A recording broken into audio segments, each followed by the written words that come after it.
Fala galera, beleza? Lucão aqui da Turbo Brothers, vim falar para vocês um pouquinho sobre o nosso Polo GTS. Passar detalhes para vocês em relação ao que dá de manutenção, o que custa, o que não custa, quanto custa, o que vai aí nesse carro para vocês. Acompanha comigo.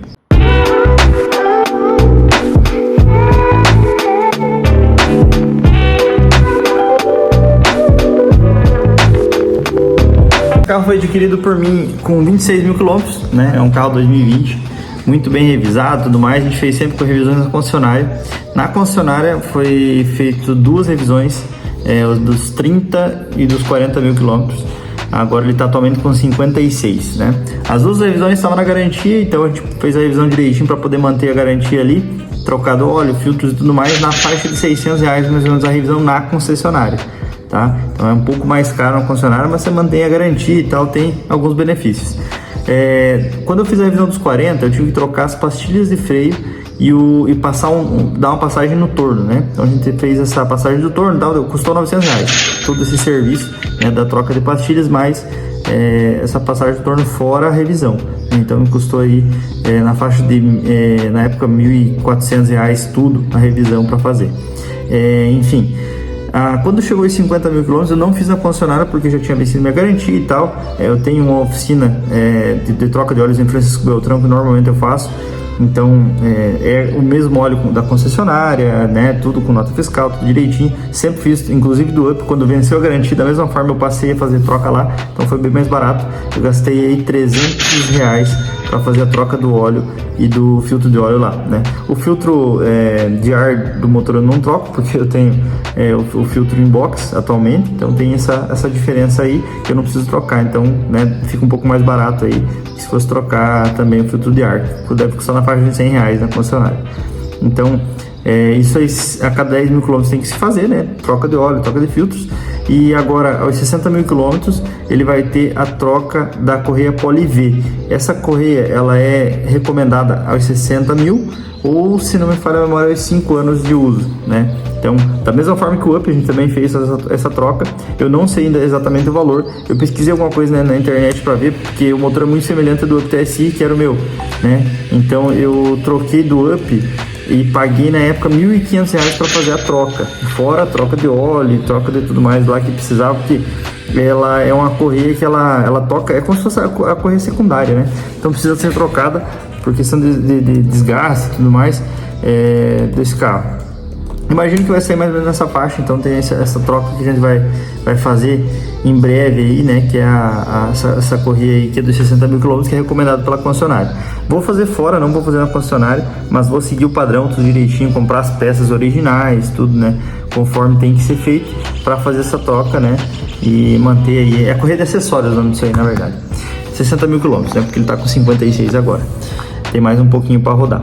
Pneus, eu tive a infelicidade de furar um pneu, deslocar, né? Ele estourou, o pneu não estragou a roda, nada, a roda é bem boa desse carro, ela dura bem, mas o pneu estourou e aí eu acabei trocando dois pneus, que um já tava meio estranho ali, já tava meio magoadinho, mais gasto, então eu acabei trocando dois e agora eu tenho que trocar mais dois. Então tem dois pneus ali que tá mais ou menos uns 10 mil quilômetros rodados, novinhos, da Goodyear, se não falha a memória, que é a marca original. Ó, chegou aí, ó. É a marca original do carro, né? Então vamos colocar mais dois agora, jogar os traseiros para frente e os novos vão para trás, para fazer os dois conjuntos, né? Então vamos trocar pneu, cada pneu custa R$550, vai gastar na faixa de uns R$1.200 para trocar, né? Com o valor de mão de obra e tudo mais, então é mais ou menos isso aí. Em relação ao Stage 3 desse carro, tá? A questão de acessórios, depois eu vou falar pra vocês em outro vídeo, mas eu vou falar só em relação aos cuidados, né? Que é a manutenção que a gente tá falando realmente nesse vídeo. A manutenção dele é basicamente a de um carro original, porém, né? Alguns cuidados que muita gente não tem e deveria ter mesmo com um carro desse original, que é, por exemplo, combustível de qualidade, né? Não abasteça em posto duvidoso.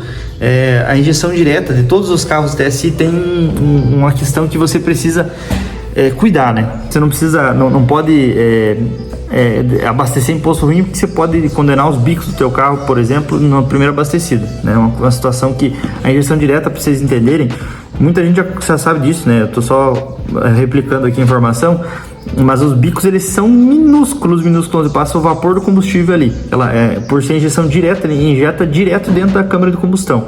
Então se você tiver um combustível ruim com água ou com sujeira, pior ainda, ele vai trancar esse bico e aí você pode ter um problema grave. Então combustível de qualidade é um dos cuidados que você tem que ter com o Stage 3, mas também tem que ter com o carro original, né, principalmente de injeção direta. Troca de óleo, né? Geralmente trocar no que dá 10 mil km ou até antes, dependendo da forma de uso que você foi. Se você foi esticar o carro, dar uns aceleros mais fortes aí, né? Rodar forçando mais o motor, então é recomendado trocar antes. Eu troco geralmente ali na faixa dos 8, 9 mil km para garantir, né? Fluido de freio, fluido de radiador, essas coisas aí também sempre tem que estar em dia, trocar a recomendada concessionária é a cada 40 mil km você trocar. Velas a cada 40 mil km. As velas são baratas desse carro, eu troquei quando a gente for fazer o Stage 3 lá na Torque One. Nós gastamos R$230 nas 4 velas, é muito, muito barato se você for comparar. Velas de qualidades originais, não precisa ficar trocando, colocando outras velas, porque já são velas de iridium, né? Então são velas boas e que suportam tranquilo o Stage 3. E uma coisa que eu sempre falo também, que mesmo se você tendo carro original ou mexido, mas é uma coisa que você tem que fazer, é você usar um flushzinho no combustível, né? No caso desse carro que está 100% etanol, mais ainda, porque você tem a questão da corrosão do etanol e tudo mais, você tem um produto chamado Act Oil. Eu uso Act Oil, né? Que eu já usava na Hilux, que é um parceiro nosso que indicou pra gente esse produto, é muito bom. Ele aumenta a octanagem do combustível e mantém o sistema limpo. Então, questão de limpeza de bico, tanque de combustível e tudo mais, ele mantém mais limpo, não deixa encrostar e não deixa aquela sujeira na linha de combustível. Então sempre faço isso a cada 2 tanques, eu coloco é um frasquinho de 100 ml, custa aí acho que na faixa de uns R$15, se não me engano, mas é bem baratinho, tá? Não é muito caro não, dá pra você comprar a quantidade grande, e aí você vai usando conforme a sua necessidade, né? Então é uma boa possibilidade aí também. Inclusive essa Act Oil eu recomendo para a linha diesel, né? A linha diesel é o melhor estabilizador de diesel que tem dessa marca Act Oil, que inclusive quem vende é nosso parceiro aqui da nossa cidade, que é o Fernando lá da Palma Peças.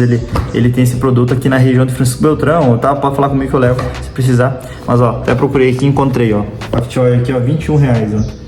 49 com frete grátis e tudo mais, mas enfim, é um produto bem barato que você pode adquirir aí, a versão A230, é o aditivo de gasolina flex, né, para maior performance. Então é um item bem legal que acho que é recomendado você colocar tanto nesse carro quanto for em outro, mas o Stage 3 precisa ainda mais, né, você tem que ter mais cuidado, porque você pode ter um problema maior, como você está mandando mais potência, você precisa estar um negócio bem redondinho, senão você pode causar um dano maior, né, porque tem mais pressão na turbina e tudo mais. Então, a turbina desse carro é bem maior do que a original, então tem todas essas alterações que precisa tomar esse cuidado. Basicamente, os cuidados não são fora de um carro convencional, de um carro original. Porém, você precisa ter esse cuidado maior de, por exemplo, vamos jogar aí que você coloca combustível ruim no teu carro. Pode ser que o original não dê problema no primeiro momento, mas pode ser que o estágio 3, do jeito que está aqui, com 1.6 de pressão, com tudo que tem, né, você quer andar com os 220 cavalos que ele tem de roda, você não vai conseguir, ele pode falhar, pode vir a dar um problema. Então, por isso que a gente tem um manômetro ali, a gente tem já a questão do wideband, para a gente poder monitorar isso aí, que a wideband a gente consegue monitorar a mistura de ar combustível, então você sabe se tá certo ali, né?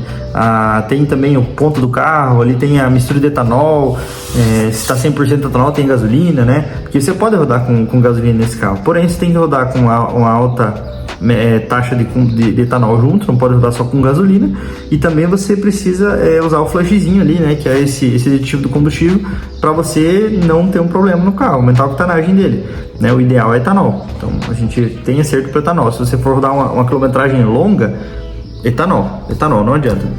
Eu fui para Santa Catarina e tal, peguei um pouco de combustível de gasolina porque não tinha posto com etanol, mas quando eu tive a oportunidade, fui lá e completei de etanol, coloquei o aditivo junto, acabou. Então é mais ou menos nesse sentido aí.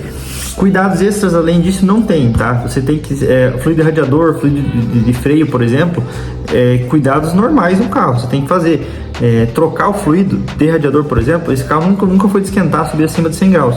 Mas se um dia eu precisar, num calorão, por exemplo, nos 36, 37 graus, pode ser que isso acaba não aumentar a temperatura, daí não vai ser legal. Então o ideal é sempre tá zero essa parte aí. Fora essa manutenção agora, que é um pouco mais cara da correia Poli V e tal, que eu acho que vai custar na faixa de R$1.500. mais a revisão, eu acho que vai fechar quase uns 2, né? Trocando óleo e tudo mais, que vai ser feito normal na revisão, mais a troca da Poli-V. Eu imagino que a próxima revisão mais pesada assim seria os 120 mil, que é da mesma forma que foi o Up também, que eu fiz os 110 na época, porque eu ia fazer o Stage 3, então eu já peguei, adiantei um pouco mais a questão que der a correia dentada, né? Que a correia dentada é um pouco mais cara. Na época também foi na faixa de mais ou menos uns R$ 1.500, pode ser que hoje seja um pouco mais caro, né? E por esse motor ser o 4 cilindros, pode ser que mude alguma coisa também, mas eu imagino que seja mais ou menos na faixa do 3 cilindros turbo também. Então, aos 60 mil você tem correia Poli-V e aos 120 mil você tem a correia dentada. Então é mais ou menos essa frequência das trocas das correias, que é o de básico que você precisa trocar, né? Aí você tem velas a cada 40 mil, as trocas de óleo a cada 10, né? E se você for pegar, por exemplo, a bomba de alta, se der um problema, ela custa na faixa de R$ 1.500. Bico, né? Você vai trocar os 3 por na faixa de uns R$ 1.300, R$ 1.500 também. Então, o que costumeiramente dá problema nesses TSI é isso aí: bico, bomba, né? De baixo ou de alto. Então é tudo peças baratas, não são muito caras, né? Então é bem tranquilo aí nessa parte também. Mas é bem suave, bem tranquilo. Você tem um Stage 3 desse aqui na tua garagem, tá? Não tem nenhum custo a mais. Média de combustível, o último item que é o mais importante e que mais a galera tem dúvida, né? Eu faço na rodovia com ele na média de 10 a 12 no etanol, né? E geralmente eu não consigo andar muito devagar, não vou mentir para vocês. A gente roda aí na faixa de uns 130, 140, 120, né? Não consigo andar 90, 80 com esse carro, é difícil, porque você acaba dando uma esticadinha e tal, né? Então o câmbio automático te convida a acelerar um pouco mais. Eu faço nessa média, né, de 10 a 12. Se eu rodar, por exemplo, a última vez que a gente foi para Santa Catarina, a gente fez só a estrada, eu cheguei lá com 11 cravado, né? Isso painel, né? Se você for considerar no tanque lá, fazer a conta na caneta, a calculadora, vai dar uns 10, né? A gente fez uns 10 de média. E isso andando com 2 adultos, mais uma criança, e o porta-malas entopetado de mala, acho que deve ter, sei lá, mais uns 50 quilos de mala ali, né? De um monte de coisa que a gente levou. Até a caixa de cerveja a gente levou e tal, para poder tomar lá uma cerveja de Argentina aqui e tudo mais. Então, pesado, né? Então, nessa média aí. Se for rodar só a estrada, eu faço na média de 8 a 9 aí no etanol, né? Na gasolina, eu nunca fiz média agora no Stage 3 por motivo que eu falei em relação à octanagem do combustível, ao acerto do carro. Então, já coloquei gasolina. No painel geralmente marca ali 17, 18, né? Porém, não é indicado. Então, eu coloquei porque eu precisei, não tinha o que fazer, eu rodei lá 50 km, depois eu coloquei etanol, né? Então, é mais ou menos essa média. Cara, se você for considerar que você vai andar bem, né? Você vai, por exemplo, eu rodei bem para fazer esses 11 de média indo para Santa Catarina. Cara, eu rodei, a gente foi muito rápido até lá. Então, no sentido de você rodar mais rápido, acho que você acabaria consumindo mais. Se você andar até a média da velocidade da estrada, até 110, eu imagino que deve fazer os 12 que eu já comentei em outras vezes que eu já fiz. O Stage 3 também faz, porque aquela vez a gente foi para Campinas, eu e o Vinícius, né, meu compadre, nós fizemos cravado também em 2 pessoas e pouca mala, né? Tava praticamente vazio, 11. Mas a gente andou muito mais rápido que 110, 120. Andou 140, 150, 160, né? Porque pegamos uma estrada limpa e tal e um horário mais de boa. Então não andamos na velocidade da via. Esticando mais, experimentando o carro, porque a gente já tinha recém feito o Stage 3 no carro, né? Então tem tudo isso aí. Mas, basicamente é isso, tá? A média do carro é boa. Se você considerar que é um carro com 220 cavalos, andar com, por exemplo, um Golf GTI, que é a mesma cavalaria que tá esse carro aqui, provavelmente não faria a média que faz no etanol. Ele vai fazer aí na faixa de 8 a 9, né? Pelo que a gente tem o conhecimento aí do etanol no Golf GTI. Então, cara, é um carrinho bem acertado, né? Muito mais novo do que um carro aí com uma potência dessa, que é os 2.0 turbo. E você tem um carrinho bem esperto aí, que não se compara ao DSG, né, que você tem no 2.0 turbo, mas é bem legal. É um carro que responde muito bem e dá para ficar bem satisfeito com esse carro. É show, cara. A hora que você enche a turbina, que o carro despacha na estrada, nossa, fica muito divertido. Então, é mais ou menos isso aí, beleza? Valeu, galera. Obrigado por acompanhar nós aí. E mais um videozinho sobre a manutenção que tem para fazer e o que não tem para fazer do GTS para vocês.